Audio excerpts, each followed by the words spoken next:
Welcome back to my channel. ఇప్పుడు వచ్చేటప్పటికి old టౌన్కి అయితే వెళ్తున్నాం ఫుకెట్లో అయితే. అండ్ క్యాబ్ అయితే బుక్ చేసుకున్నాము. ఓల్డ్ టౌన్లో అయితే 1 అవర్ మేము తిరిగేసి ఓల్డ్ టౌన్ తర్వాత ఎయిర్పోర్ట్కి అయితే రీచ్ అయిపోతాం అనమాట. అండ్ ఇవాళ డే 3 అనమాట ఫుకెట్లో. ఇక్కడతో డే 3తో మాకు ఫుకెట్ అయితే ఎండ్ అయిపోతుంది. మేము థాయిలాండ్ వెళ్తాం, బ్యాంకాక్. తర్వాత నుంచి బ్యాంకాక్ వీడియోస్ అయితే వస్తాయన్నమాట. వీడియో కంటిన్యూ అవుతుంది, చూసేయండి.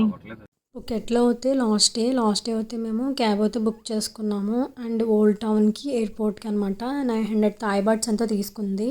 మాకైతే రీజనబుల్ అనిపించింది. అందరూ కూడా 1400 థాయ్ బాట్స్ ఎంతో అడుగుతున్నారు. తినైతే 900 థాయ్ బాట్స్ ఎంతో తీసుకుంది. అండ్ ఓల్డ్ టౌన్లో అయితే దింపేసి తన పార్కింగ్ ప్లేస్కి అయితే వెళ్ళిపోయింది. అండ్ ఇక్కడ మేమైతే 1 అవర్ అయితే మాకు టైం ఉంది. ఆ 1 అవర్ తర్వాత మేము ఎయిర్పోర్ట్కి అయితే వెళ్ళిపోవాలన్నమాట. ఇక్కడైతే చాలా బాగుంటుంది. ఓల్డ్ టౌన్ మాత్రం మిస్ అవ్వకండి. ఫొటోస్కి రీల్స్కి అయితే చాలా బాగుంటుంది.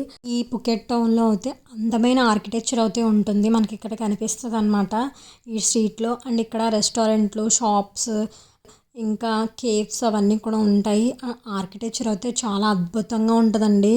ఇవన్నీ కూడా చాలా బాగుంటాయి. అండ్ మనకి 2 వైపులా షాపింగ్స్ ఉంటాయన్నమాట. అటు వెళ్తే ఇటు చూడలేము, ఇటు వెళ్తే అటు చూడలేము. ఈ ఓల్డ్ టౌన్ చూడడానికి హాఫ్ డే అయితే పడుతుందండి. ఈ ఫుకెట్ ఓల్డ్ టౌన్ చూడడానికి మాకు 1 అవర్ అయితే సరిపోలేదు. జస్ట్ ఏమంటే మేము ఫొటోస్, రీల్స్ అవన్నీ తీసుకుని మెయిన్ స్పాట్స్ ఉంటాయి కదా ఈ ఫుకెట్ ఓల్డ్ టౌన్లో, ఆ మెయిన్ స్పాట్స్కి వెళ్ళి మేము ఫొటోస్ అయితే తీసుకున్నాము. చాలా బాగుంటుంది అనమాట. చూస్తున్నారు కదా షాప్స్ అవన్నీ కలర్ఫుల్గా ఉంటాయి. ఇవన్నీ కూడా హ్యాండ్మేడ్ అంట. హ్యాండ్మేడ్ అయితే చాలా ఉన్నాయి ఇక్కడ. ఇక్కడ క్లోతింగ్ షాప్స్ కూడా చాలా ఉన్నాయి. వాళ్ళ ట్రెడిషనల్ ప్లస్ మనకి బీచ్ వేర్ సంబంధించినవి. కానీ క్లోతింగ్ అయితే చాలా బాగుందండి ఇక్కడ. నేనైతే ఇక్కడ క్లోతింగ్ అయితే తీసుకోలేదు. మాకు షాపింగ్ టైం అయితే లేదు కదా, జస్ట్ అలా మేము చూసుకుంటూ వెళ్ళాము. కానీ చాలా బాగున్నాయి, తీసుకోవాల్సింది అనిపించింది అనమాట. అంటే మనకి కొంచెం టైం అయితే పడుతుంది కదా షాపింగ్ చేయాలంటే. క్లోతింగ్ మాత్రం ఎక్సలెంట్గా ఉంది. వెళ్ళే కొద్దీ షాపులు ఇంకా చాలా ఉన్నాయి.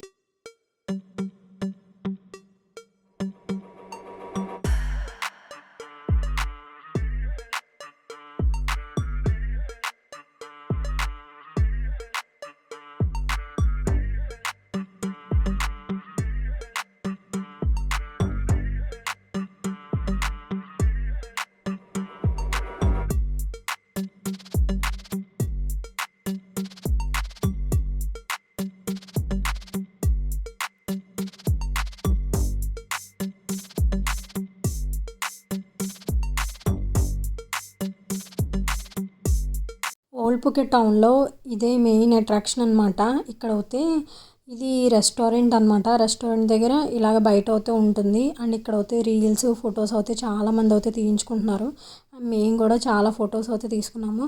రెస్టారెంట్ కూడా చూపించాను, పైన కింద కూడా ఉంది. బయట అయితే ఇలాగా సైడ్ని ఇలాగ అయితే ఉందన్నమాట. చాలా బాగుంటుంది. ఇదే మెయిన్ ఓల్డ్ ఫుకెట్ టౌన్కి అయితే చాలా బాగుంటుంది అట్రాక్షన్ అనమాట. ఫస్ట్ దీనికే వెళ్ళాం మేము. వెళ్ళగానే ఇక్కడికి అయితే వెళ్ళి ఫొటోస్ అయితే తీసుకున్నాం. చాలాసేపు అయితే ఇక్కడే ఉన్నాం అనమాట మేము.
మీకు యెల్లో కలర్ బిల్డింగ్ కనిపిస్తుంది కదా, అది కూడా ఓల్డ్ పుకెట్ టౌన్కి one of the attraction. And ఇదైతే టవర్ క్లాక్ అంటారు. అండ్ ఇక్కడ ఫొటోస్ వీడియోస్ అన్నీ తీసుకుంటారు. అండ్ ఇది మెయిన్ సెంటర్ అనమాట ఓల్డ్ పుకెట్ టౌన్కి. అండ్ నేను ముందుగా ఫ్లవర్స్ది చూపించాను కదా రెస్టారెంట్, అదొకటి. అండ్ ఇది మెయిన్ సెంటర్ అనమాట ఓల్డ్ పుకెట్ టౌన్కి. అండ్ ఇక్కడితో అయితే వీడియో ఎండ్ చేసేస్తున్నానండి. పుకెట్ వీడియోస్ అయితే ఎండ్ అయిపోయి ఇంకా పటాయా థాయిలాండ్కి వెళ్ళిన తర్వాత ఆ వీడియోస్ అయితే అప్లోడ్ చేస్తాను. వీడియో కనుక నచ్చితే like, share, comment and subscribe my channel.